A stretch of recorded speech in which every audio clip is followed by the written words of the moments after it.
So I'll read it for a record and we'll discuss it. Okay. So it's from, like I've been saying, it's from an old Chinese book, a little bit a fragment. There are lots of stories in that book. It's a kind of Talmudic. Like you have stories about the real kings and sages. Maybe they're real stories or maybe they're just legends. The author, it's not working. It's not working. It's not working. It's not the air conditioning. It's not working.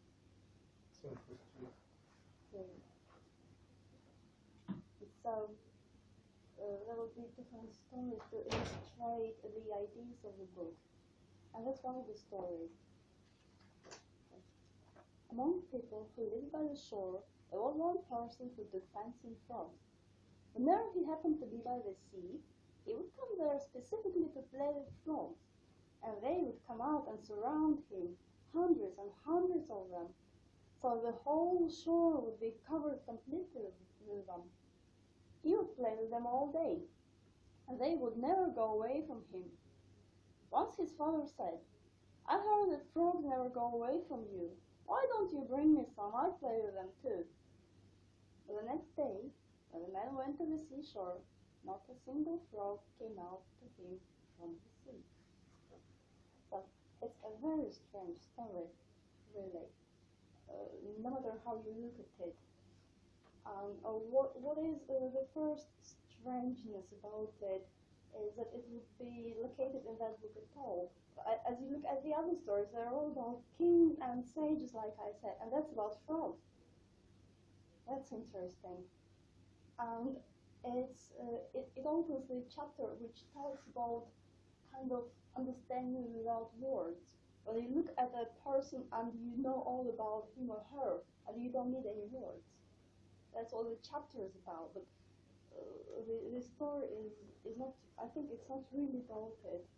It's kind of like the frogs knew that the person was going to catch them, so they didn't come out. Same as some sage may look at the king and know his plans. But is it really about it? It felt kind of out of character in that book. So that's why I thought it would be interesting to look at it. Do you see this strangeness of the story, or do you think it's a real normal story? No, it's not normal. How? Because any animal can't keep a human, so probably come out as these frogs came out of the sea every time they met. And I feel like it was their own deal, their secret. And when it turned out that the father knew that they did it, we had decided to just stop doing it, finish this. Because it was their personal thing that motivated them to spend time together. Since that period, and he knew it, everything changed. So they're not like normal frogs. No. Hello. Hello. And the other thing about them, which is very obviously makes them not normal frogs, is that they live in the sea. So normal frogs don't live in salt water. Frogs will die in salt water, and these frogs do live in salt water. And that's kind of a bow which tells you this story should be read somehow differently and not very literally. As I was reading it, it reminded me of a more recent story, and that's a real story. And it happened to one Terence Mckenna. I don't know if you heard his name. He was a kind of a researcher. He was into some psychic things, into mushrooms mainly. And once he was in the jungles, he was on mushrooms or something. He would go into the jungles and call the butterflies, say, "Hello butterflies, come to me, come to me." And lots of butterflies would come to him from the jungles and sit on him. And that happened every time whenever he went to the jungle. The same as the frogs would come to that person whenever he went to the sea. Then one day he thought, well, maybe I can show off. Maybe I can show my friends what I can do. I can call the butterflies. So he took a friend of his, said, come on, I want to show you something amazing. All right. They came to the jungles, and Terence stood there and he called, hey, butterflies, come to me. And guess what? Yes, not a single butterfly came to him. Same with the frogs. So it's interesting. Well, I don't think he knew about that book, or obviously whoever wrote that story was not connected with that American guy. But we see this repeating pattern in our story, in our own story. So we can kind of have it in the background with this story, which is kind of shamanic or thingy. So we can read the story very slowly, literally sentences by sentences, phrase by phrase, and see what happens there. So to me, it feels more like a kind of a manual on how to be a shaman or something. So the frogs are really very strange creatures to start with. What do you know about frogs in culture? Frogs. Frogs. Creature, very ugly. Really? Mm-hmm. Yeah. Culture. Not in every culture. But generally, as we think about frogs, we may think that they're ugly. That's one side. They causes some diseases. Well, if I take or if someone. Well, it depends on the kind of the frog. Yeah. That's the real frogs. So we got the frogs in culture. And the people are afraid of them. Sometimes they are. They might be. As well as we can be afraid of the fairy side of reality, as we might prefer to stay in normality. Those frogs, they are strange. They're kind of slimy and green or red or orange, and they look nothing like mammals. But on the other hand, the princesses are coming from the frogs. Yes, that's where princesses and princes come from. Frogs are magical. They belong to everywhere. They can live in the water and they can live on land. That's one thing about them that makes them magical. And the other thing is that they transform.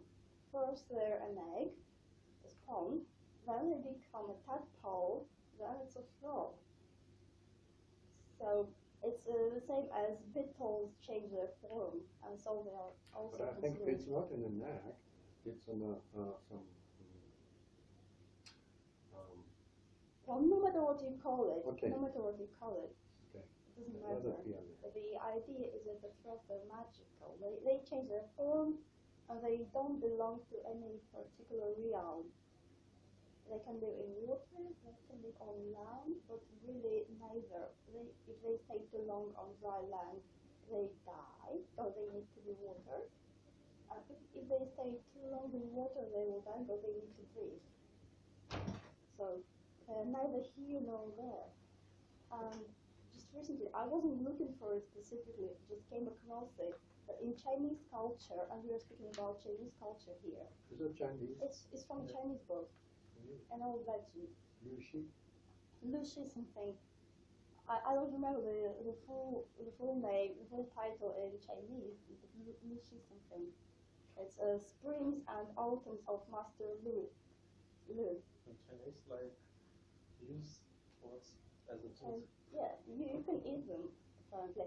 But in Chinese culture, the frog spirit is a spirit of subtle understanding and vision. Secret vision.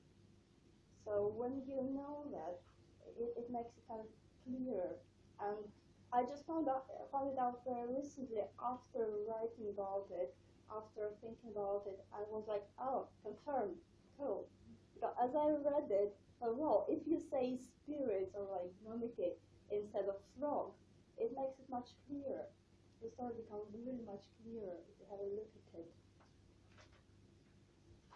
So how do you read it? How do you read it?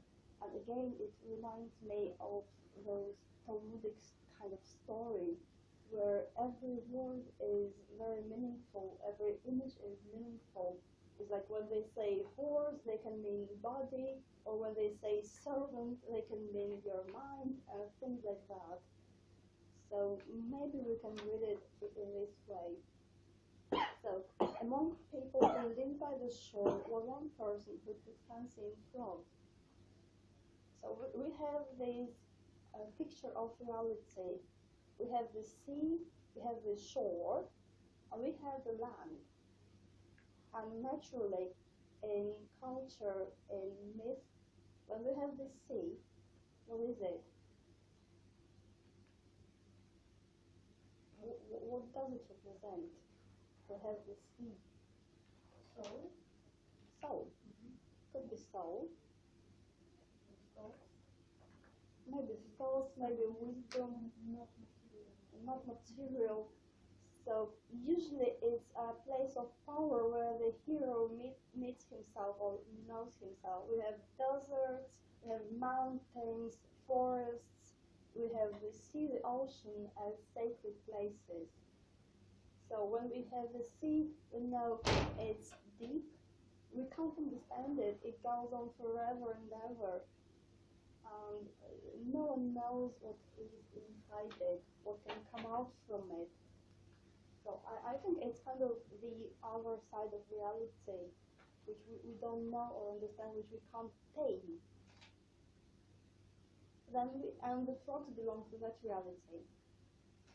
Then we have the land, which is kind of a normal place, a place of normality. We live on land. We feel fine on land. We don't feel fine at the sea, you know. And then we have the seashore, the beach, the place in between, which is neither the sea nor the land. And that's where the man and the frogs can meet. Or do you have any other ideas about this representation, this map? What can it be? How can you read it? Okay. So we have this kind of a triple side of a triple reality. The sea, the land, and the neutral ground in between. So among people who live by the shore was one person who took fancy in frogs. So there are lots of people living there, but not everyone is interested in frogs. To take fancy in something is to be interested. Yeah, to be interested. Oh. He was a frog lover. He liked frogs. He took fancy in frogs. Just one person of all of them. So he would have, as very often we have it, a singular person, a singular character, a hero, especially a hero. So he is different from everyone. Like Neo, yeah. Yeah, exactly. So we have lots of people, but one is different. One is different, and we're speaking about him. That's his story. And he was like in frogs. If you want to write an amazing, clever story about some sages, would you really write about frogs? No, frogs are kind of silly. They're not serious. It's not like there was a man who loved great eagles or something. He likes frogs. Just little funny things. And just as you think about it, this image of someone coming to play with hundreds and hundreds of frogs, do you often see it? Do you know many people who like frogs? No. No. Do you know many people who would come and play with frogs? So we can watch frogs, we can try to catch frogs, or we can play with frogs. He's a very interesting person. And do you know many people who can comb the frogs? No, I don't know anyone. Well, except for Terence, who could comb butterflies. Yeah. So whenever he happened to be by the sea, he would come there specifically to play with frogs, and they would come out and surround him, hundreds and hundreds of them. So the whole shore would be covered completely with them. But it's impossible to play with hundreds and hundreds of frogs. That's the point. That's the point, yeah. It's a very strange story, like I say. Maybe it's a story about king.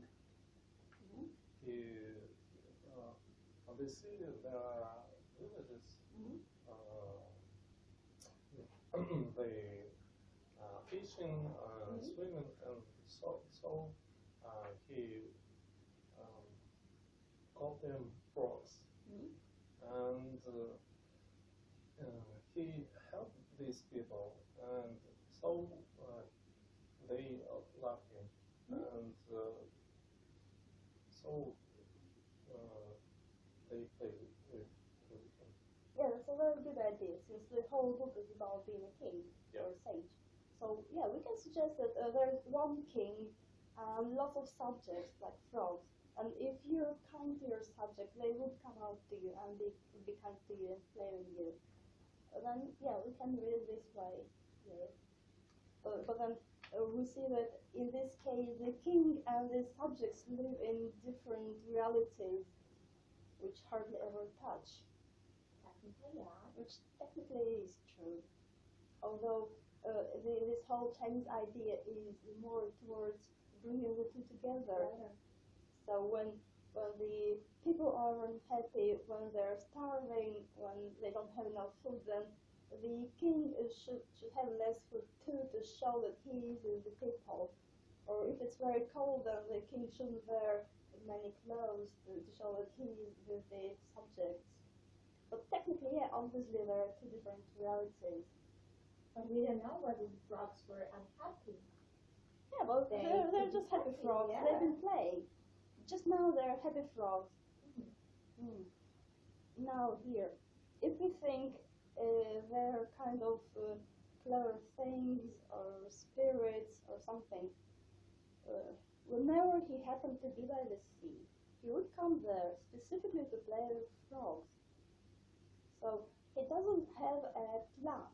He doesn't say, well, every morning at 5 in the morning I'll be there, so the frogs would know that I'm there, then they will come out at the same time.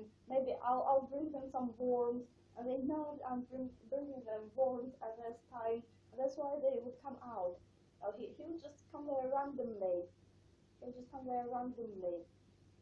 If they're kind of spirits, then you might have a guess that you can't make plans with spirits.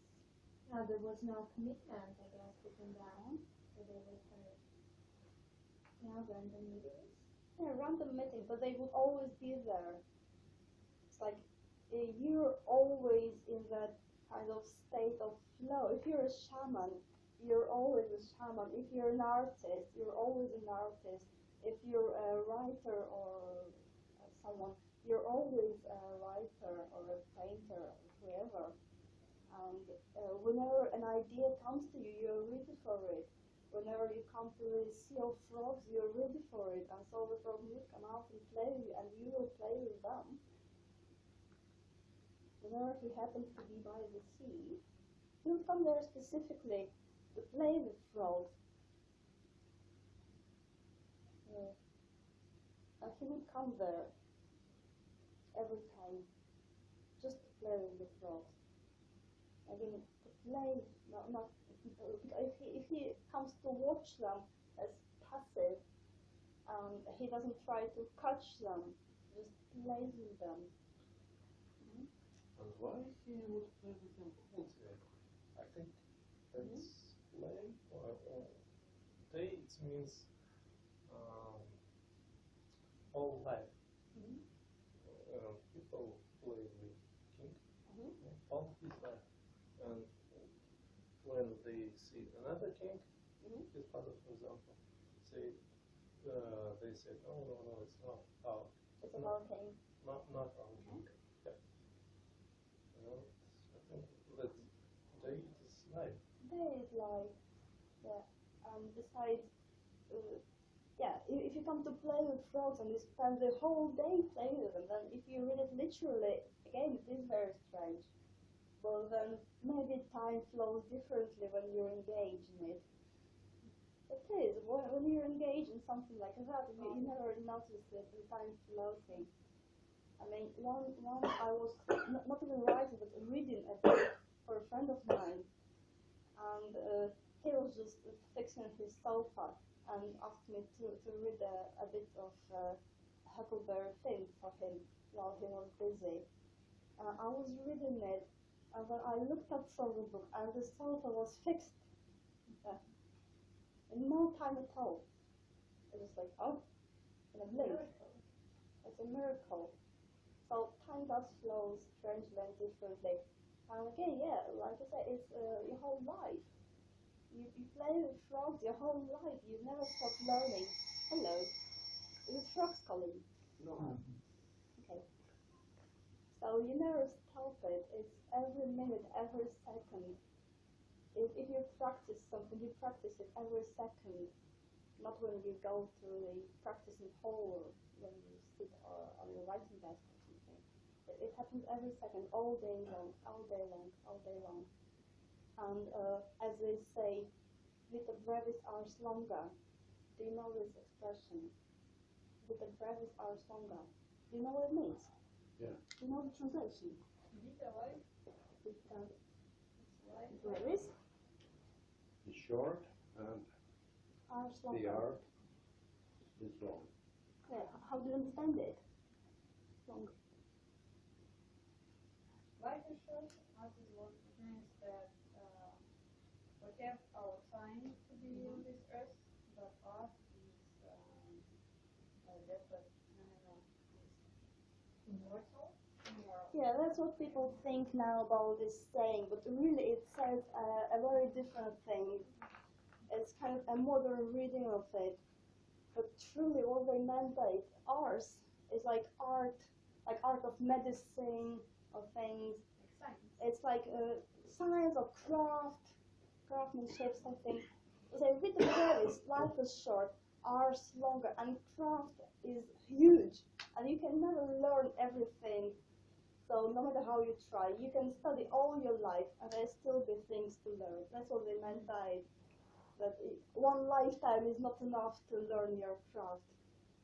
So that's the actual meaning. But later it kind of changed its meaning, that people became kind of romantic and, oh, art is forever. That's not what it says. So it's the same situation here.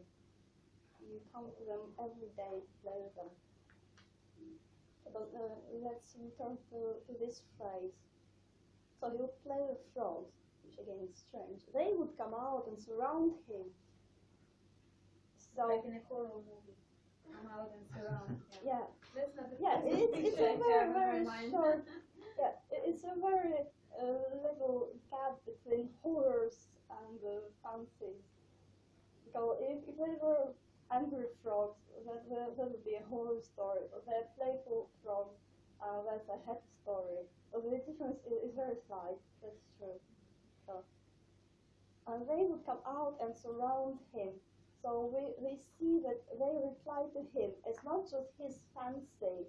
Oh, I like frogs. Hello, frogs, I like you. Yeah, connection between them. Mm-hmm.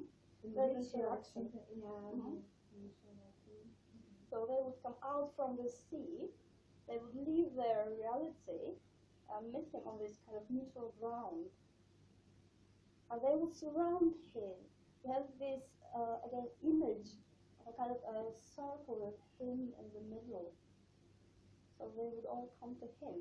They would be all around him. Hundreds and hundreds of them. Now that's, again, kind of exaggerating it. But they say, when we talk about spirits, usually people who can see spirits, they say, well, there are lots and lots of spirits, kind of fairies or angels, people call them different names. So the idea is that at any moment we are surrounded with millions and millions and millions of those tiny spirits. But we never noticed, but he could see them and play with them. So if they're not real frogs, then it's alright, there could be hundreds and hundreds of them. If they're real frogs, the whole shore would be covered completely with them. You can't even step anywhere, that's what the text says. you can't really move it without stepping on a frog. So you become the center of the universe, kind of the center of attraction, and the frogs surround you, attracted by your kind of presence. And how can he call the frog?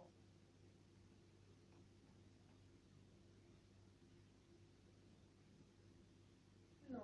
Maybe they have worms. Maybe he got warm, or maybe it's by the virtue of being himself.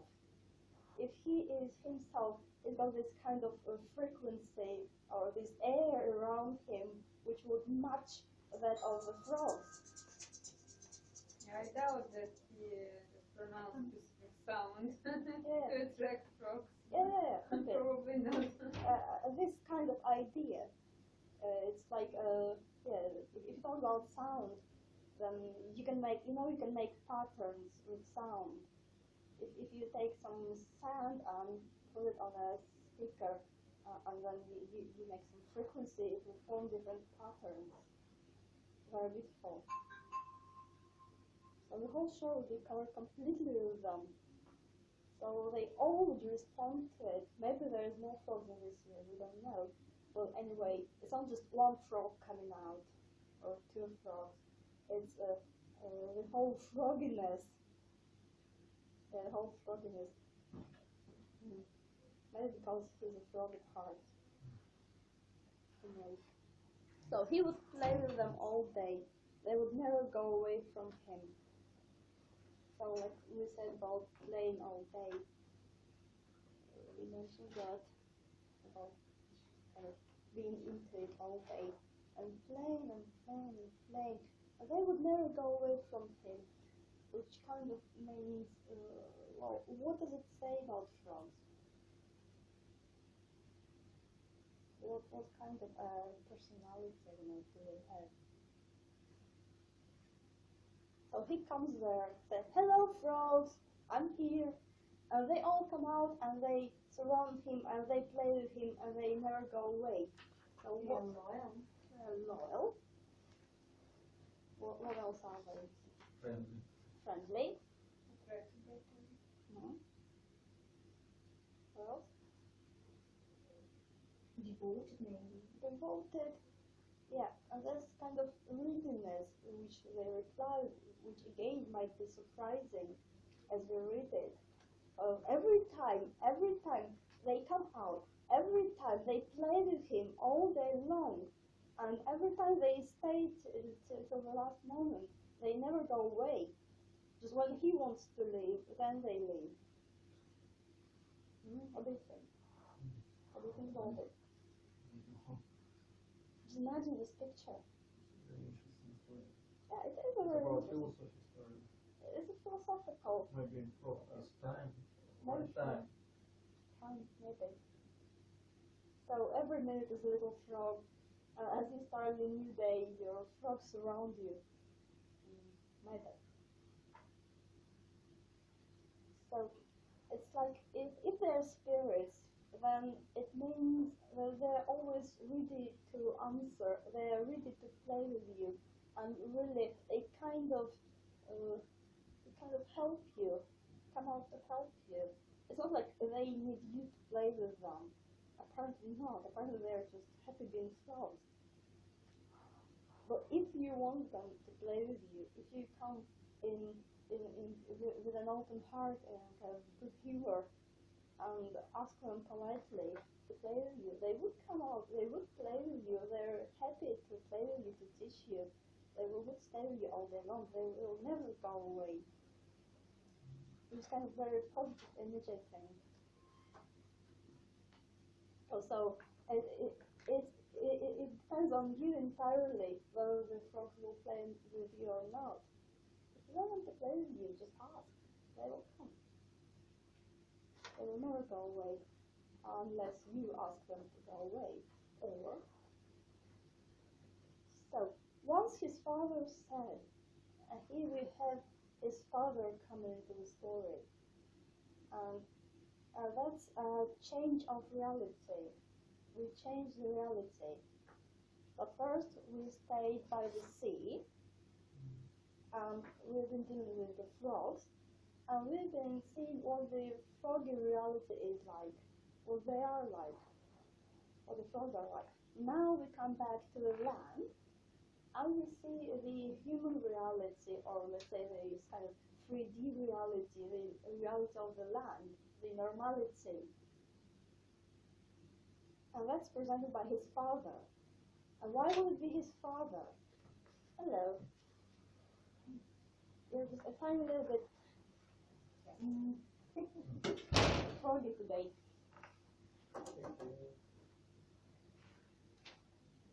I mean, we're only talking about it because of you.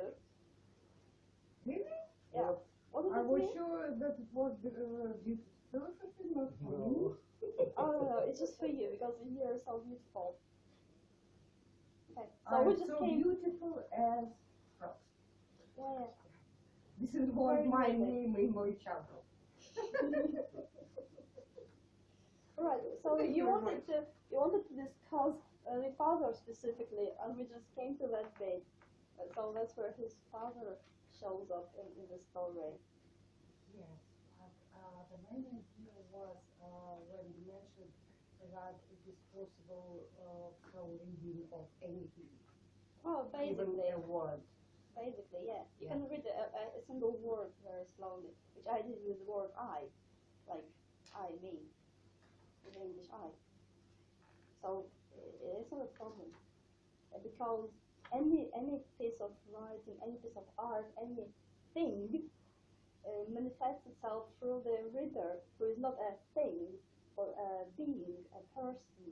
And we make it alive, we give it breath and meaning. So basically we can take anything at all and have a look at it. The other question is that some things would be more interesting and would tell us more than some other things. But it's possible to look at whatever you like. Yeah. So that's where his father, or did you want to say something? Yeah, sure, only as per your words, that one word is very important. The first word was that there was a man who took in your first letter. Yeah. It was a man, Okay. not one person. It means that it was an old person. No, Adult. no. It's Adult. just it's Yes. someone. No. If we say a boy Mhm. or a man, Mhm. it's It's slightly different. yes. Yeah, so we So- say person. Yes. So we don't He know was the a man. original word. It meant that his father was an old man, Mhm. and that is why he asked.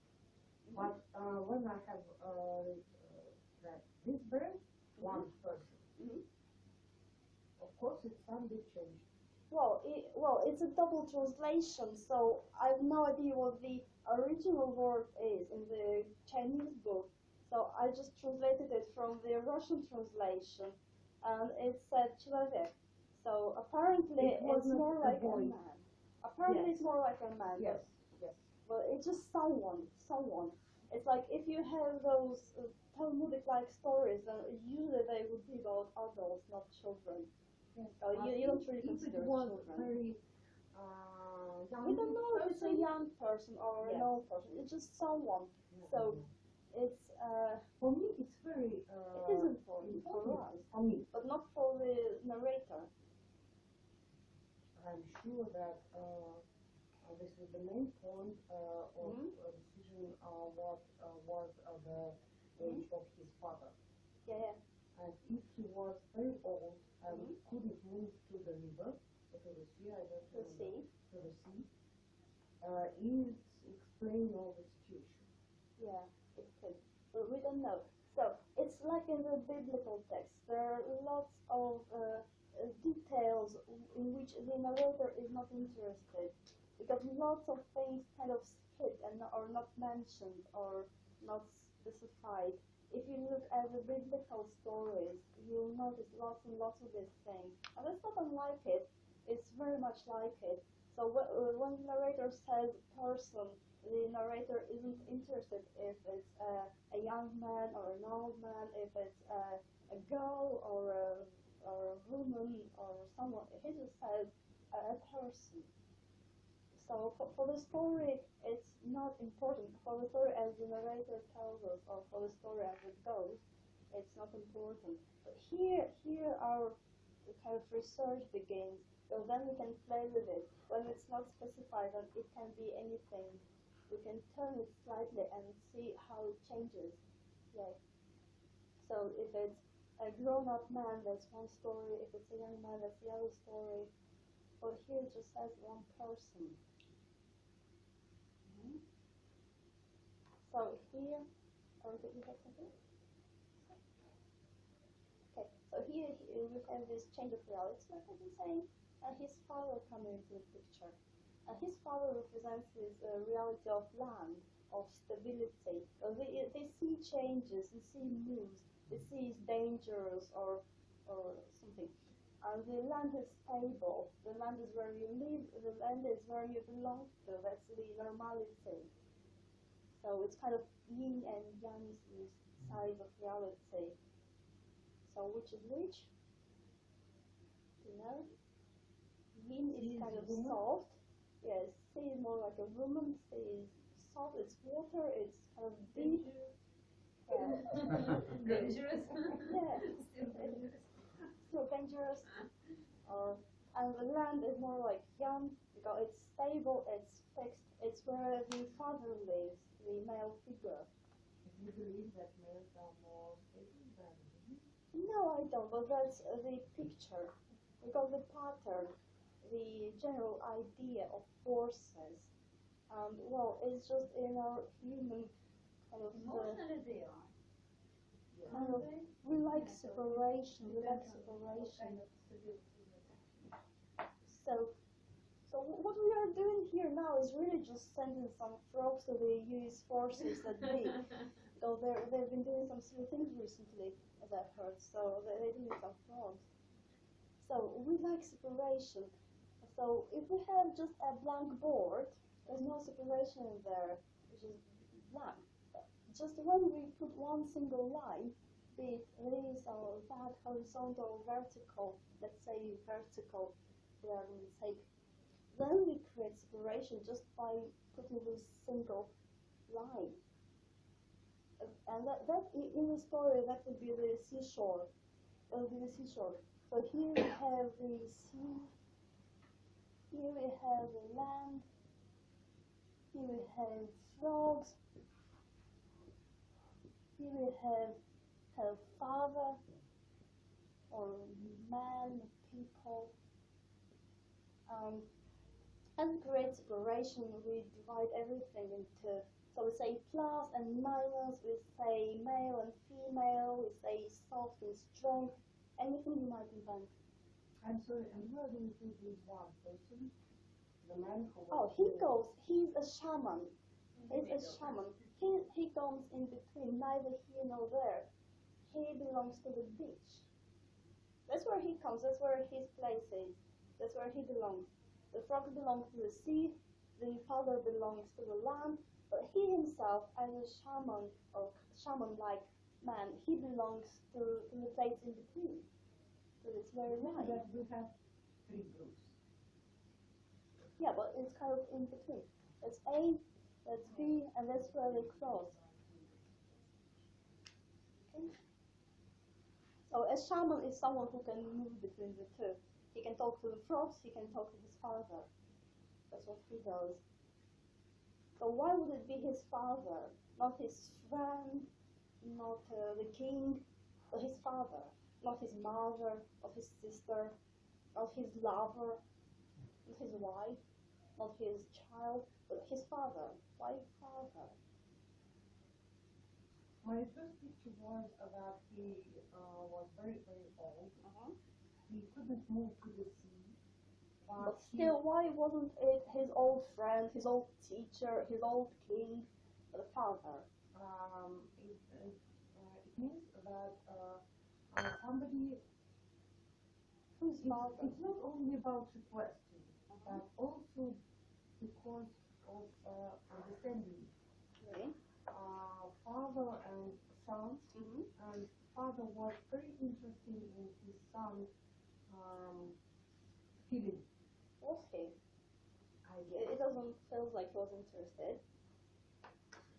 So why? What I'm asking is, why should it be the father in this story? Why not someone else?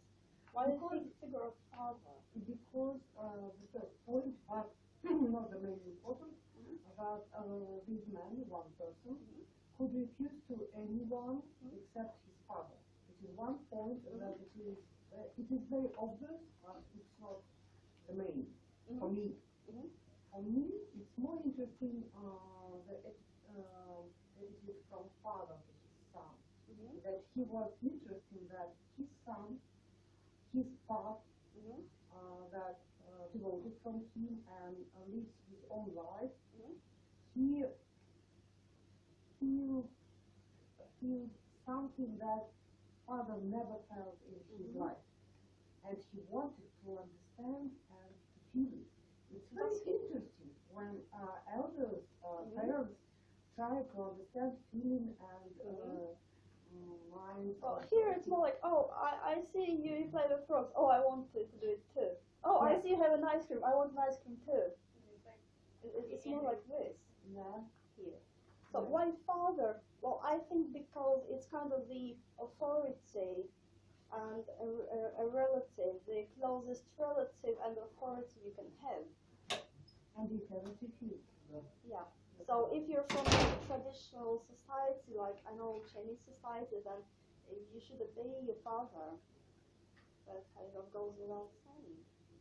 Although we don't know his answer, but it kind of goes without saying. So father is this very big figure, so just the head authority. The king could be a king, but father is kind of both blood relation and age and authority, respect, everything. Yeah. So it's closer to you than the king. You might never see your king, but you see your father, well, usually. Moreover, I think that the idea was to bring the character, father's character, was for the reader to understand that he was a baby. Yeah. That for sure he was reading these books, and that's why they disappeared.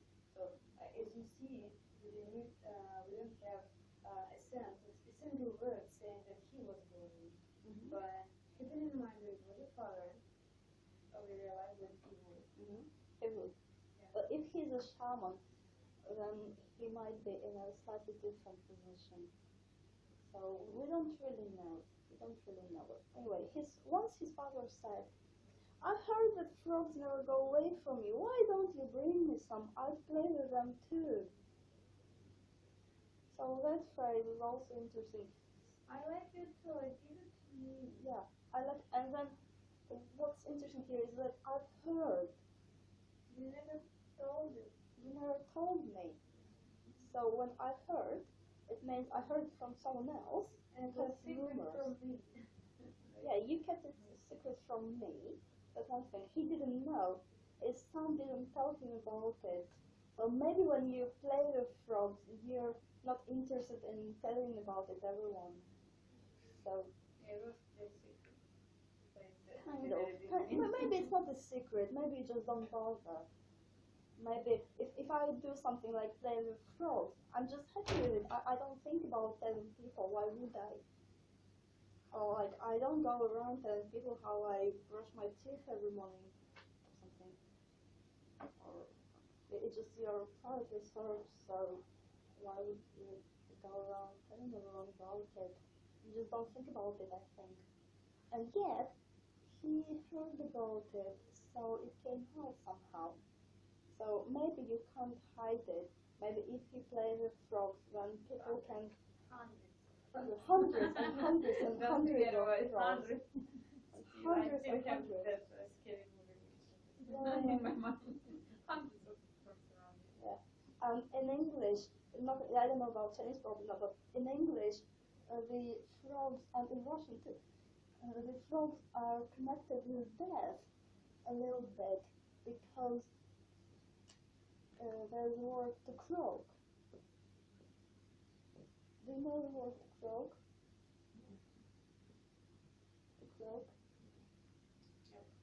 That's the sound the frogs make. They croak. And to croak also means to die. It's a kind of a silly way of saying die. Oh, he's croaked. He died. You don't say that about king. You don't say it about your boss if you respect him. Well, if you want to be kind of silly, you can say croaked. But in Russian, it's more useful with dog, not frog. Yeah. Raccoon. Yeah. But that exists in English anyway. That exists in English somehow. Maybe because But frog is in also China, I guess frog is a symbol of Prosperity. of prosperity, and like I didn't say it in the beginning, you didn't hear it, but I just came across it recently. I wasn't looking for it, it just came to me. That in China, in Chinese culture, the frog spirit is a spirit of subtle understanding and secret vision. Interesting. I never knew. But if they represent subtle understanding, that's what the kind of spirits are about. This thing. Then it makes kind of more clear what they're doing in that chapter about subtle understanding. So you really have to know about it. But it's not obvious. How would frog be subtle understanding? Yeah, so he heard it. So there are people talking about it. It's not a secret really. He doesn't keep it a secret. He doesn't come to the beach and say, all right, known inside, frogs, I'm here. Shh. No, he just plays with them. He doesn't care if he's seen or not. And then apparently when you come to play with frogs and you play with them very often, apparently, we don't know if it's often or not, but it's regular more or less. And he plays all day long. And apparently it changes you. Maybe you get some, I know, froggy habits. You look a bit like frog or something. And people can see it, people can sense it, and people will talk about it. There is no getting out from it. If you're going to be a shaman, then you should be prepared for it. Are you going to be a shaman? Are you? Are you going to be a shaman? Are you? Oh, I'm not going to. I am. You are. Everyone is a shaman. Everyone is a shaman. Everyone can come and play with frogs. Just that we don't really like to. his father also could come. He could. But he preferred to stay at home. Maybe he could come. That we don't know. We don't know that. So what we know is I heard a frog never go away from him, and interestingly, it's kind of the same words in which it's described in the story. So maybe it feels like he heard it from the narrator. He heard it from that same story. Funny. Oh, I've been reading that book, The Springs and Autumns of Luke, and I read this little bit about frogs. Well, you never told me you came to play with frogs. So he heard the frogs never go away from him. Why don't you bring me some? I would play with them too. So what I find interesting here that it's not like an order. It's not like he really wants to play with the frog no matter what. It's like, oh well, I heard you have this new toy. Can I play with it too? If you don't let me, then it's alright. I won't cry. This kind of tone. Oh, it's rude. And why don't you bring me? And, oh, bring me frogs. By the evening, I shall have frogs. And he said, well, why don't you? It's like he's bored. Wants some, I don't know, entertainment, yeah. It feels like he doesn't really understand. He doesn't really understand what he's asking for. But if you know that frogs are these strange creatures from the sea, and they're not really real frogs, then first of all, you wouldn't ask anyone to bring it to your home. It's like, oh, hello, do you still have that radioactive paste? I would like to have it. It glows so nicely at night, kind of like that. Or do you still have the tiger? Can I play with it too? That's what you'd be saying if you knew what we've been talking about. The frogs are nice, but they're kind of how do you say, fairy. They reflect you. They reflect yourself. So if you come to play with them in the spirit, then they will play with you. If you come to them as a bored person just because you've got nothing else to do, then they might react differently, I guess. They might be kind of offended. We don't know, but we know from the fairy stories that the fairies can kind of get offended when they're not treated with due respect. That's what he says here. He doesn't say, oh, I'd like to come and play with the frogs too. He says, you bring them to me here. You bring them from their realm, from the sea, from the neutral ground, from the beach, to the land where they do not belong. They don't belong to the land, they only belong to the sea and partly to the neutral ground, the beach. So if you want to play with frogs, you should go to the beach or into the sea. Maybe he's not ready for some changes. Maybe he's not ready to come to this place in between. Yeah, to the border. So you bring them here, but you really can't. It's like the thinginess and unthinginess.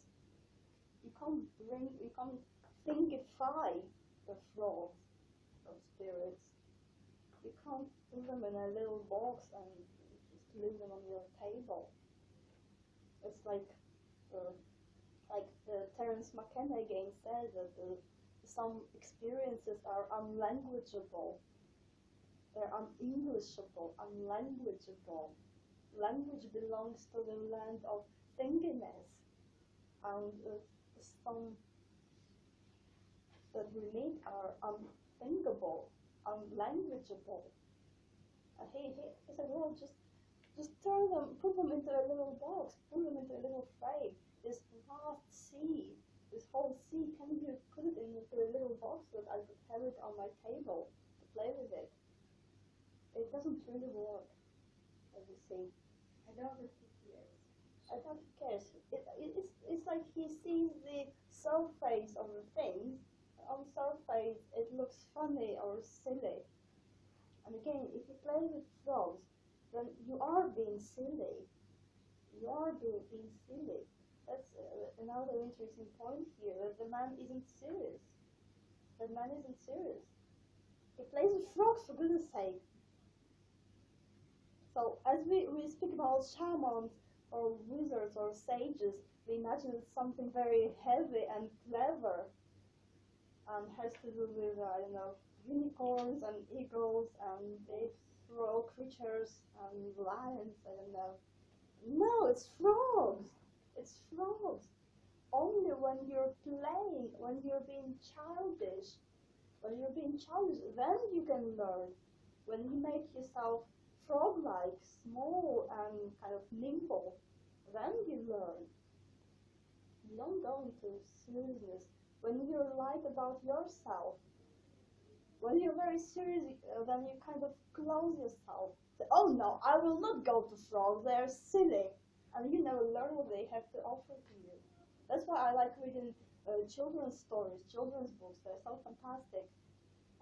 Like watching cartoons for children. You've got lots and lots of things hidden in there, really.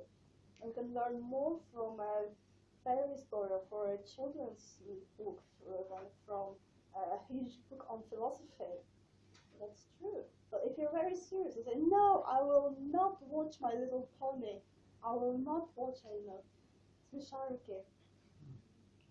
And then you never learn anything. And that's what he does. He watches Smishariki. He goes to the frogs. Okay. And somehow it's all about playing. What is it about playing? Can you tell me? What is it about the idea of a game, playing? Pressing rules. Hmm? I guess it's something out of our reality. Out of Parallel. reality? Mm-hmm. Yes. Yeah. So you don't do any serious things. You play. There are some other rules which are not applicable to the normality. I guess so. You just entertain yourself. Oh, it's not really just entertaining. There is this lightness. I mean, he doesn't teach anything to frogs. He doesn't try to teach them any tricks. Yeah, like he just spends time with him, and he enjoys the process and vice versa. So, but no rules, There are no rules. specific Yeah. games. Yeah. So if you have some particular pattern, then the game is like trying to put your frogs into a box. And when you play, you're not free. Apparently, when you play, you can be anyone or anything. You can become, like when children play. Oh, now I'm a cat. Now I'm a cat with wings. Now I'm a purple cat with wings. And that's my children. And they're fish. Or anything you want to. If you're very bored, then you can go away. How do you see these empathy process? The way I cannot imagine. What comes to imagine? Hundreds of frogs. Yeah, that's what we've been talking about. How can you play with hundreds and hundreds of frogs if you can't even move? Apparently, it's not a physical kind of game. He can't move. He just stands there, surrounded by frogs. And like we've been saying, they could dance all around him. Yeah, he just stands still. No problem. Maybe they play Don't Move. Maybe they play a move game. I can see why not. So this story is a kind of a mind blower. If you want to blow your mind, then you read this story and you try to imagine it and to see what all it might look like. Then your brain just goes kaboom, and you just go to frogs and have a good time with them. That's what happens when you read this little tiny story. It's really a mind bender. What a better way to expand your mind than to read about frogs? So his father doesn't say, "Oh, can you teach me how to play with frogs? Can you tell me how it goes? Or take me with you?" He said, "Yeah, just bring me frogs." And maybe if he did understand what it was about, then he wouldn't even ask about it. He would just go there and have his good time with the frogs. Or maybe he was old and he couldn't move there, disabled. So the story doesn't say so. The story doesn't specify it. But if we read it as a kind of a pattern or a manual, a map, then if you're not being able for some reason, if you're not able to go to the neutral ground, it's not because you're unfit physically, because in this case the physical side would be only a representation of the kind of spiritual or inner side. But if you read it, then by some miracle you will find yourself here. So it's like with the frogs, with the frequencies we've been talking about. If you have the same frequencies as the frogs, the same kind of flow, the same kind of thinking or sensing, perceiving reality as the frogs, then they would respond to you with a kind of likeness, and they would come out. If you have a different kind of vibration, a different set of beliefs or thinkings or whatever, then you're not compatible. It will be like trying to install a Linux program on Windows. You may not, but that's what it's like. Attention to the embassy, attention on the compound. This is post one. We're humbly requesting all mission employees to report to the embassy gym for a DS visit. I say again, attention in the embassy, attention on the compound. This is post one. We're requesting all mission employees to report to the embassy gym for a DS visit. Thank you. Okay, so if he can't go there, it means that he's not ready to go there. He will just teleport there. Yes, but from the other hand, we don't know. Maybe somebody asked this one person who who knew that he was playing. But we don't know, we don't have this information. What would be if somebody asked him to play in the city? Yeah, we don't know. We know that there is someone who It can could be play. the same situation. But we don't know, so we only work with that situation. Yeah. Yeah.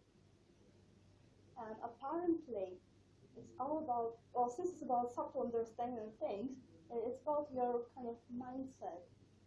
I'm not sure that it is about his father.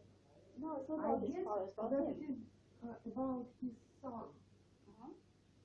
As for me, it doesn't depend on a father, brother, teacher, someone else who is on the land or on the beach.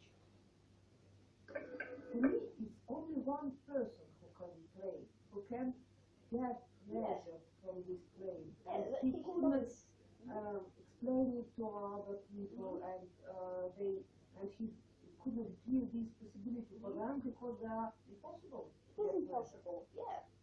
Or we have our own frogs to play with. And if you see, Attention on the compound, attention on the compound. Personnel interested in attending the meet and greet should begin reporting to the gymnasium now. Thank you.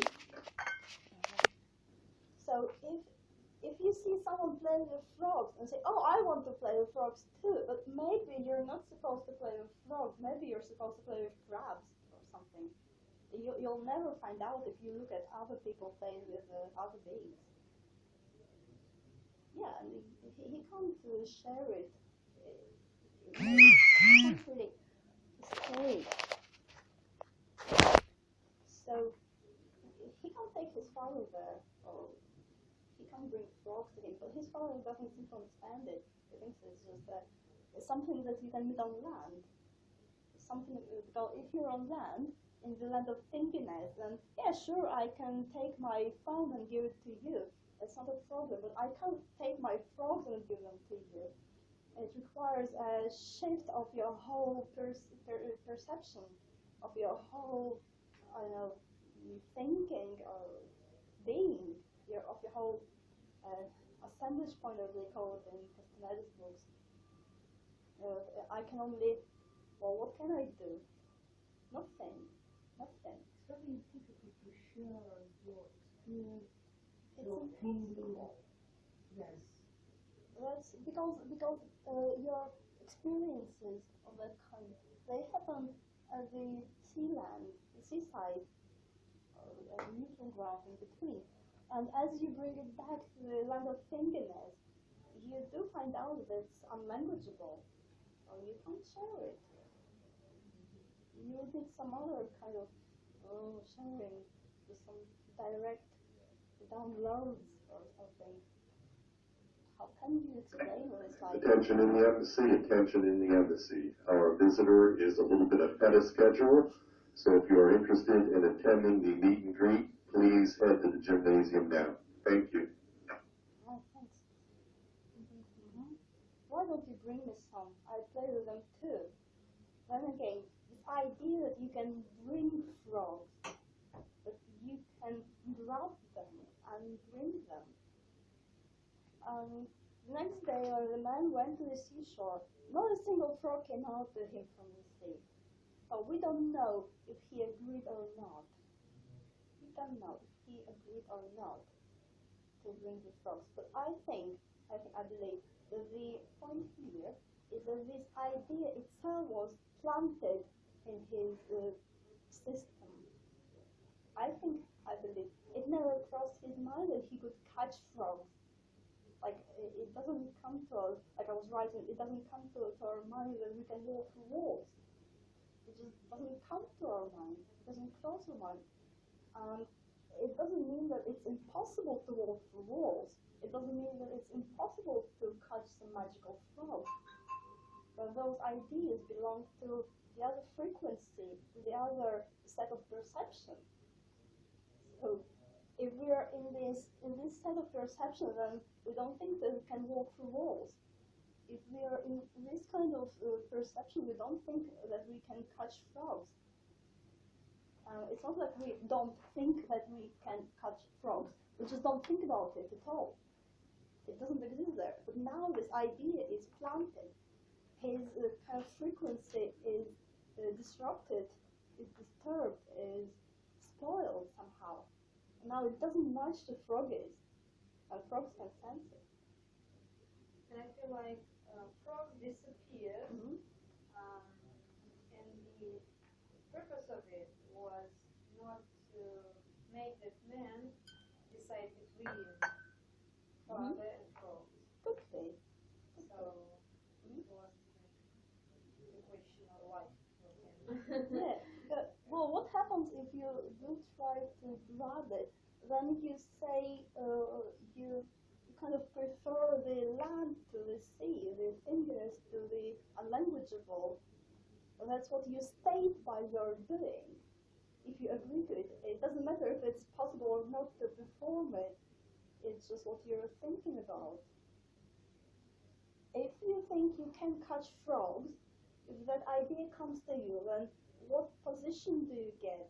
What's your position in relation to the frogs if you think you can catch them? You're human land response to them. Not in the middle of the sea, but Yeah. When you live in the middle line, you're not a shaman anymore. You move to the land. Then in this land where we have this capital big I for I, in the sea apparently we have this small I for I.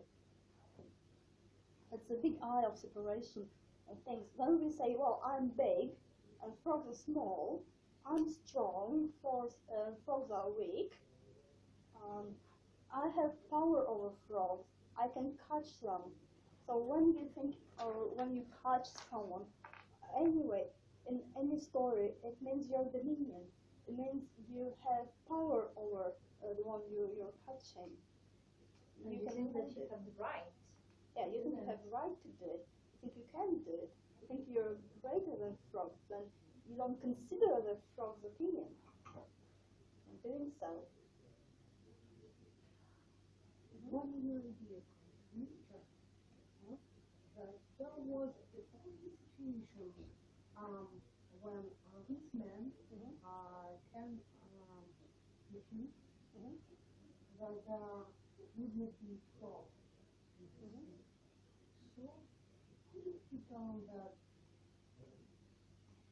it was his own decision. He didn't want to take frog and bring it to his father, and by his mind, by his connection with his frog, he understood that it was the only way. Yeah, it's a good way. It's kind of you come and you send this secret signal. Go away, frog! Don't come out today. I'll catch you. Go away. No, don't come near me. I'm poisonous. I'm infectious. Go away. Don't come out. Danger, danger. Yeah, I think so. Yeah, could be, definitely. And the third variant would be that some kind of psychiatry, that there wasn't any frog. At all in the first place. Yes, that there were only in his mind. But then we know that his father heard from someone else. That he was playing with frogs. That there were not any frogs. He was playing. He was playing with frogs. But if you say, oh, you know your son is playing with frogs, then apparently you saw the frogs. He said it to me. Yeah. He said He it to me told that he me was playing. with frogs. Nobody told me that frogs were playing with him. Yeah, could be. Nobody described in his So, story that there were frogs who were playing with one man. Yeah. So that's strange. It is strange. It could be. Maybe the frogs were there, but he couldn't see them. Maybe he couldn't see them. The same as it might be that at this very moment there's a galaxy floating by through the room, and we can't see it. Can you see the galaxy floating by? I've been watching an astronaut floating by just before the session. Really, yeah. They got those funny glasses or vision things where you can look into it. Yeah, round vision with astronauts in it. So it might be that there is a galaxy floating through. We can't see it. It might be that there were frogs, but he couldn't see them. Could be so.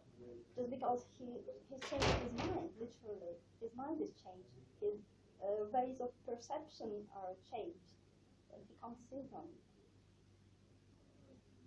They just stay in the sea, and not a single frog came out. So why would not a single frog? It's not like, oh, but there were less frogs than usual. No, not one, not a single frog. No chance to see the frog. No chance. But then it means that the frogs are a kind of an entity. This frogginess, like I Like, think. Yeah. Yeah. they have all the society. And they act as one whole thing. Nothing.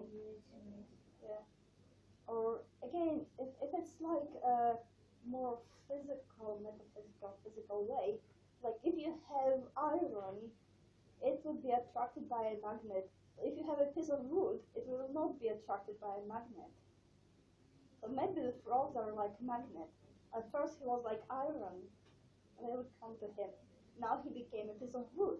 And naturally, not a single frog would be attracted. And no matter how many pieces of wood you have around, not one piece would be attracted by a magnet. It's only iron. He changed into wood because of his decision. Or maybe not his decision, just this idea. We don't know about his decision. All we know that it's been mentioned to him, and that was enough. And what else to say here?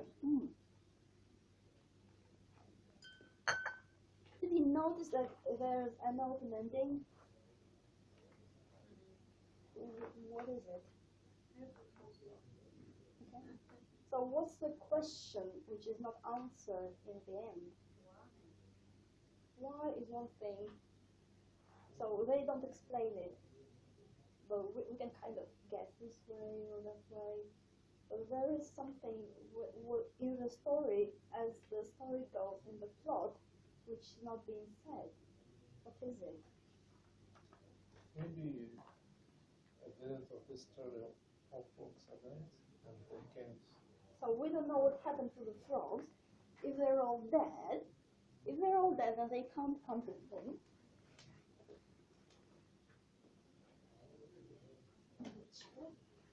Must be the sea breeze. So what we don't know if the frogs didn't come out just that one time, or if they never came out again. So that would be a different story. So one story is if it's just one time, just this once, when he was thinking about catching frogs and they never came out to him. And the other story is they never come out to him. So let's consider. If it's just this one time, it's kind of alright. Well, it's just a little fault. Everyone has little faults. You can have the glitches in your program, then things won't really work out. But then you just kind of fix it, or it will heal itself, and you'll become whole, and you'll become as you were, and all goes as normal. Or maybe it's a no return point. Oh, it's been changed, now it's there, it stays there forever, or it's very hard to take it out. And for the second period, I think that the line was obvious, and they were separated. That's it. Frog signed this in, and father and every human is in around. And frogs punched him, yeah? Well, maybe they didn't punch him. Maybe it's just that he can't see them anymore with this thinking. Or maybe they can feel that he's changed, it would come out to him. Not because they don't like him, because they can't. Or they belong to different worlds now. So then again, can he return? Because that's a story about us, really. Where are we now? We prefer to stay on land. We kind of banish the frog for now. And we're kind of searching for our way to the beach again. Or do we have many frogs in our lives? Not really. If you just look at our situation, you might notice that it's all on land. or in the land of thinginess. Do we see many frogs? Do we see many galaxies floating by? No, not really. So, do we use our kind of psychic powers? Can you read my thoughts? If you try, then we do have some psychic powers. There's been some scientific researches, like made by Rupert Sheldrake, or if you need a name. He's done lots and lots of researches, and what he says is that apparently what we call super powers or metaphysical, supernormal, paranormal is normal. It's just that we don't use it or don't pay attention to it. Because in the land kind of mindset, they're not important or made silly, and they're not supposed to talk or think about them. But they do this. He's been making lots and lots of researches with lots and lots of people. He's not the only one to do so. You can make your own research. It's like trying to guess which one of four will come. So you've got a choice of four. I know 4 music pieces, and you need to choose which one will play. Or the computer makes a choice. And people would guess very often. It would be more than randomly, and things like that. Lots and lots of stuff. But basically we are now on the land side, and we are not interested in frogs. And even if we are interested, it's very hard to find your way here. So some people would take drugs, some would meditate, go some very strange ways. Maybe we're not supposed to go the strange ways. Maybe we're just supposed to come to the beach and say, "Hey, frogs, I'm here. Come to play." So to do so, you need to change your mind. You need to be not like his father, but like that man. You need to understand it, or to feel it, to know it as to with a G. So we have know. In English, we have the word know, which strangely is written with a K. Know. Do you know why? Why? Why? Why? So, and we now, just now, from the Gnomiki, the famous Gnomiki guys, we have the word know, like gnosis, which would be more correct. Or like Gnomiki. And a gnome is someone who knows, really. So just now we know, which sounds like no. We know, but maybe we should know, which is more like from inside. When you know something, you just think about it. That's in your mind. You understand it by your mind. If you know it from within.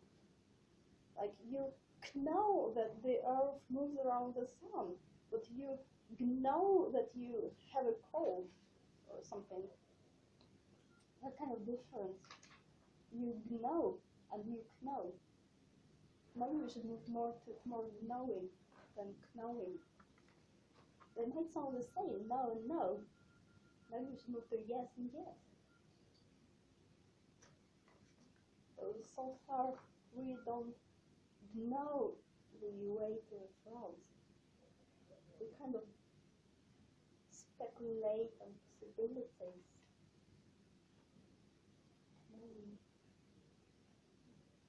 So much for frogs. What else would you say? Sorry for this question. But no idea. It's a Gnomiki's idea. It's hard to say where it comes from. It's hard to tell where it comes from. When you play with the Gnomiki, then it doesn't matter who says it.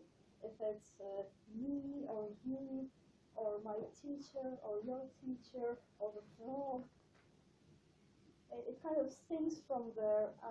Anyone can pick it up. Anyone who's open to it.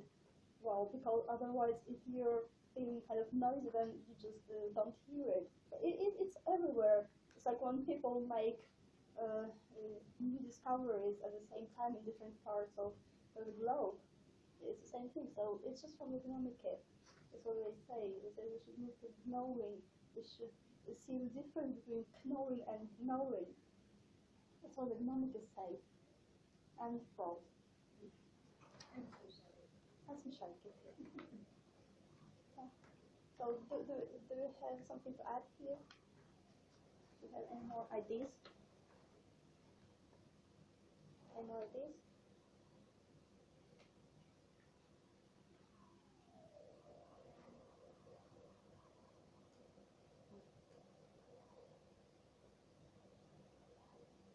And do you think that we really Ever come out again? Yeah. Well, since I believe in happy endings, well, not really happy endings, but in the kind of harmony, into the, it's like in music. When you finish on an unstable note, you kind of feel that it should return to the stable note.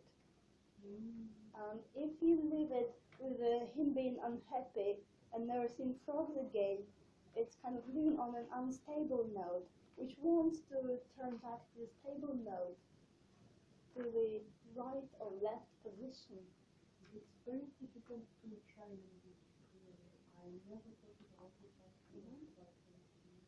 Well, there are different ideas of music, different rules. Yeah. So we believe in harmony, in things tending to harmonize themselves or making themselves comfortable. If you have a ball on a slope, it will come down to the comfortable position.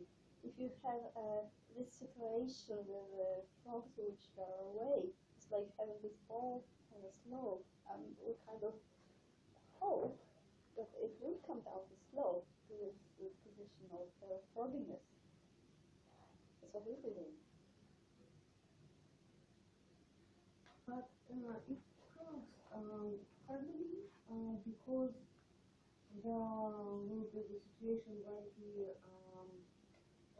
he has to refuse. Okay. Which is not a good idea. It's not very. I think it's not a good idea. That's why. Maybe that's why. Yes, that is why I'm asking your view of future. Because this situation, if it is not stopped on this point, if it will change, in which situation what would be better for him? When he gets these frogs and refuse further, or he will never see that? But really, it's a little bit not correct. It's not a correct question. It's like this paradox with the unstoppable rhinoceros and the unbreakable wall or rock. They can't exist within the same pattern. So either you're a shaman and you belong to the line in between, and you don't take sides. You tell about, well, if you want to get frogs, go and get them. They're there for you. Okay.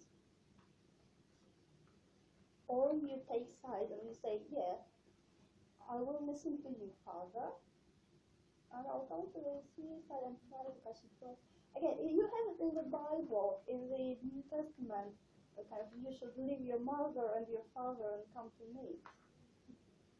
It's the same idea here, because it doesn't matter. There's Kurt Vonnegut, I think, about those false connections.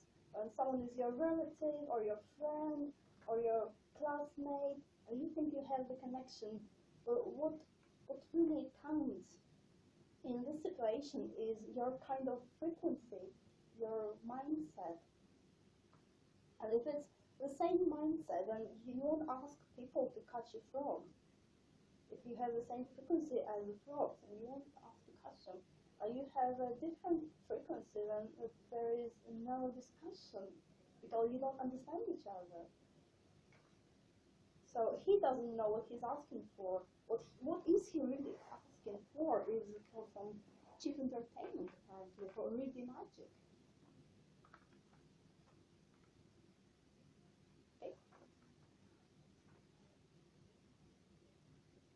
And for you, certainly is that he would refuse father.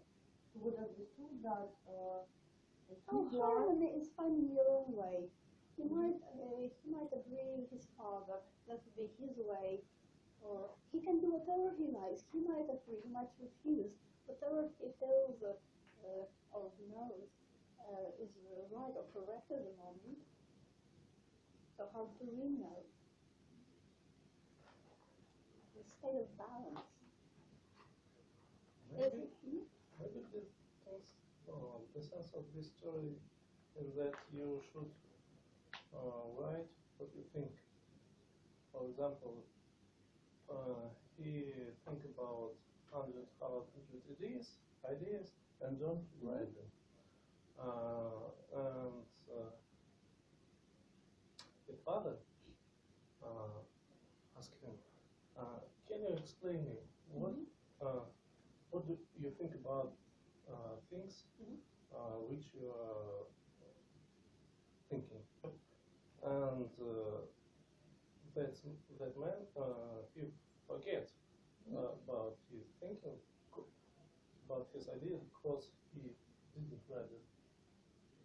It's like if you're a very funny person and you make lots of jokes and then someone comes to you, say, "Oh, tell me a joke." Oh.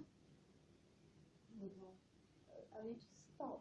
So your mind turns on, your brain turns on, and you kind of move it. Oh, I need to think about something rather than let it flow.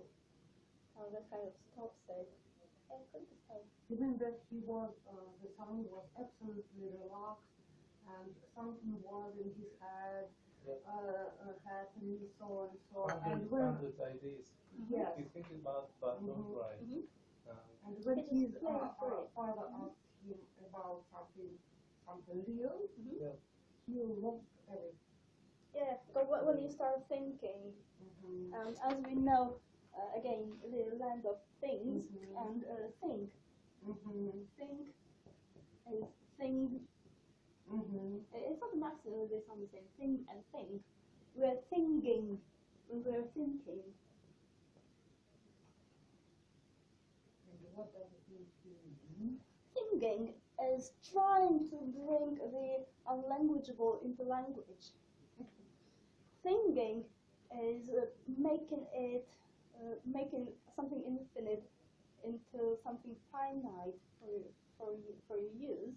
Thinking is looking at and saying, "Oh, that's a chair." That's thinking. It's turning some nothing. No, not really. Not really. We're kind of fixing it by looking at it. It's kind of quantum. When you have lots of choices or existences, and any of them can be there, but as you look at it, you fix it. And again, fix things. They're all very close to each other. So when you start thinking, you make those particular forms or ideas, which is good for you, because if you want to work in the land of thinkiness, which is where we are now, you need to think, or you can only work with things here in the land of thinkiness. So you think, then you have all these objects, and which if you think it into a chair, it stays a chair. Whether in the land of the sea, it'll just be whatever it wants to be. Now it's a chair, now it's a whale, now it's a spaceship, now it's a frog. It can be anything. It won't be fixed. It will travel in space and time, it will do whatever it wants to. But as we look at it, we think it, and we say, "No, you're a chair. No, you're a chair. Stay a chair, be a chair." That's what we do when we look at something. We say something. It's all in language. Okay? Other questions?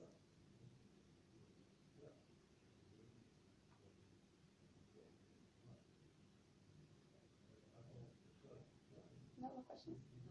No ideas? Okay, well, if you have some ideas, you can always write those and some people thought it would be a very short story for us to discuss.